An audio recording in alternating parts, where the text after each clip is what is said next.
Hey y'all, it's Katie and welcome back to my channel. If you're new to my channel, I'm Katie and I am a personal trainer, and my channel is all about learning how to improve your workouts and live a healthier lifestyle. And today we'll be talking about a few different grips you might see in the gym, how to use them, and when to use them. So let's go.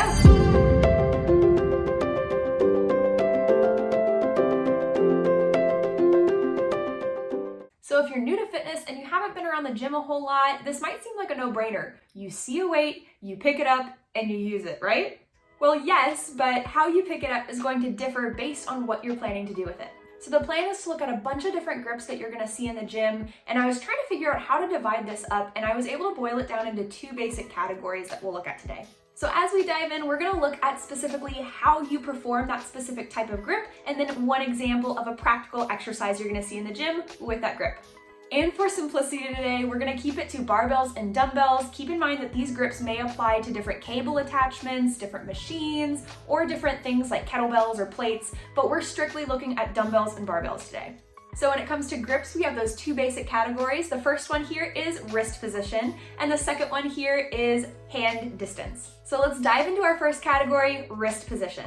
So our first grip here in the most common dumbbell grip is called a hammer grip. This is where you grip the dumbbell and those hands are going to face each other. And it's as if we're holding a hammer because we could simply whack a nail with the hammer if we were holding it. So when we're using hammer grip, our palms are typically going to be facing each other, and one practical example of this is a dumbbell row, where we're hinging at the hips and drawing those dumbbells in towards the ribs. Our second grip here is our pronated or overhand grip, and this is our most common barbell grip. So how to do this one? We go palms down, and it's simply picking up the bar with the palms facing you. So like I said, this is a very, very common barbell grip, so you'll see it in a lot of different movements, but we're gonna stick with that row theme for today and show you the overhand barbell row, even though you'll see this in things like deadlifts, squats, or bench presses. Our third grip here is that supinated or underhand row grip. I was just on the row train, there we go. And this is where our palms face upwards and typically away from the body. The most common movement you'll see with this is things like bicep curls. And I always used to get supinated and pronated confused until I found this little trick.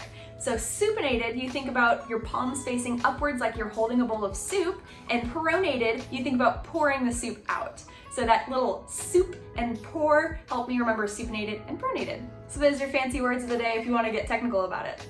And our last grip in the wrist position department is a switch grip, which is where we have one overhand and one underhand position to help lock the bar in place. This is especially helpful with a heavy bar where you're really challenging your grip strength to its limits, where the bar might accidentally roll out of your fingertips if you're using a standard under or overhand grip.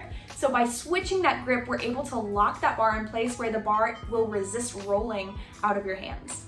So that's the last one for our wrist position, but while we're on the topic of heavy weights, I did have an honorable mention because it didn't fall in either of our categories today, so I thought I'd bring it up here. This one is called hook grip. When I think about hook grip, I always think about grip hook from Harry Potter, but it's the other way around. Swap those. And this grip is typically used under heavy weight as well, where you're kind of testing the limits of your grip strength.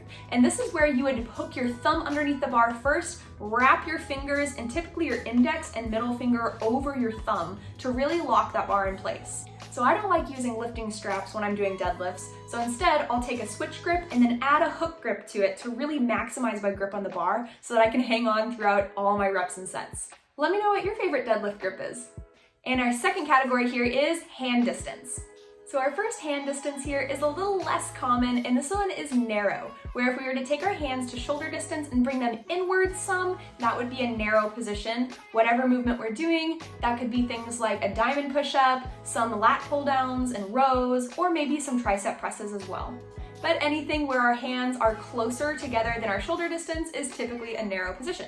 And our second distance here is the most common, and this is neutral position. It's going to be where the hands are directly in front of the shoulders or slightly outside the shoulders by a couple inches.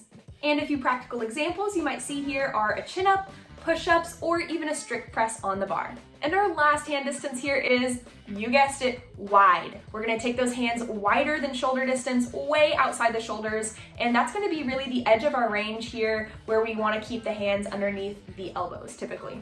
So some practical examples where you'll see this wider position is something like an Olympic lift. You'll see it in wide rows, pull-ups, or even dumbbell shoulder presses. So there you have it. There's the basics on grips and what you'll commonly see with barbells and dumbbells in the gym. So let me know what your favorite grip is down below. Maybe we talked about it in the video, or maybe I left something out. Otherwise, thank you so much for staying to the end of my video. It really helps my channel with the algorithm when you do that. And if you really enjoyed the video, go ahead and share this with a friend as well so that I can reach more people and help them improve their workouts too. Otherwise, I'll see you guys later. Stay healthy. Bye.